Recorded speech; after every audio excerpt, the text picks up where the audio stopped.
Some years ago,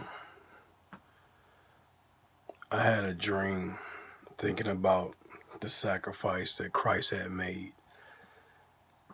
And when I woke up, I wrote a poem entitled The Crucifixion. So, since this is the celebration of the sacrifice that Christ has made in our lives, I'm going to share with you all a poem. Don't think I ever placed it on Facebook before, but it's entitled The Crucifixion. I had a dream the other night. It made me tremble. It seemed so real. 3 men awaited their execution, and by the 12th hour, they all were killed. My recollection is kind of blurry, but it was a cross which they appeared to be hung. I tell you, it seemed so real. The man in the middle wore a headband of thorns. Blood trickled down from his body. He cried out, "Eli, Eli, lama sabachthani." He cried, my God, why hast thou forsaken me?"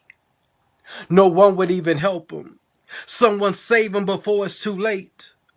I ran out to help him, but he said, "My child, this is just my fate."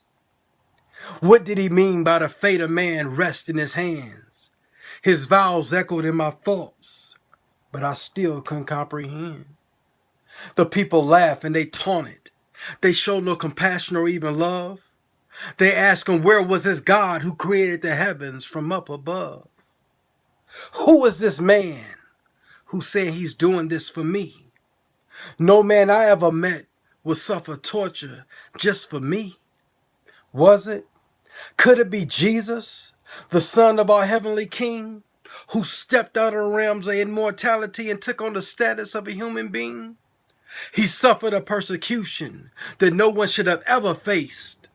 But unfortunately, the way many of us are living right now, it's like his purpose was just erased. He took on the sins of many just to save a wretch like me. Unworthy, I stand in iniquity, but it was the way God planned it to be. Oh, Jesus, please forgive me for all the pains that I put you through. Every time I commit another sin, the pain is rendered to you. So many of us are quick to judge, but Jesus showed us that we were wrong.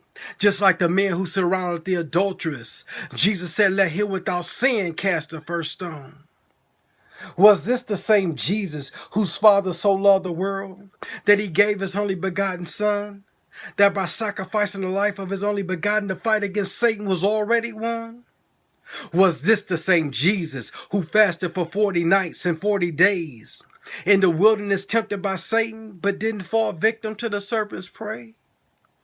Was this the same Jesus who fed the 5,000 with a couple of fish and 5 loaves of bread, who also heard the cries of Mary for her brother and rose Lazarus up from the dead?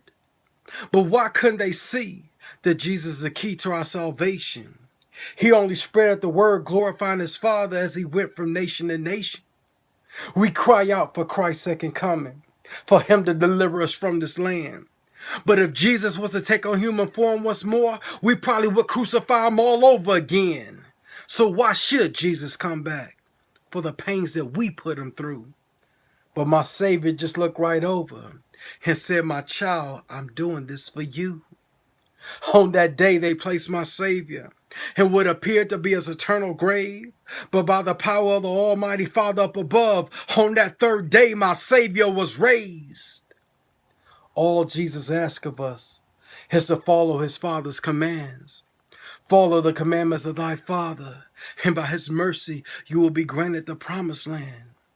Jesus took on all our transgressions. He just wants us to see the love by which he lives, because he did it for you and me. Realize that the sacrifice that Christ has made is for each and every one of us. Some people might argue about, is Christ real, this and that. That's not for me to determine for you, but for me, he is true. He is real. He's true. I thank God for what he's done in my life. And I pray that each one of us will give God that opportunity to understand that he died for us. So we need to start living for him. Not lip service, but living for him. There's a lot of people in this world dying right now, and they haven't seen a true glimpse of who Christ is. And as Christians, we are supposed to be reflecting the image of the glory of God. Many of us are failing God right now, but it's never too late to get your heart right with God. It's never too late to start truly stepping with God. You can't tell people they should be walking a certain way, and yet they don't see you walking that way. Christ deserves so much more. And I thank God for what he's done in my life. I thank him for dying on that cross at Calvary, because without that, it's a lot of religions, a lot of stuff out here. They believe a lot of different things. But somebody got to pay the debt for the sins of a society, of a world, of a generation upon generation. And that somebody was Christ. Know that God love you. I love you as well. Have a blessed Sabbath. And I thank God that he rose up on that third day. God bless.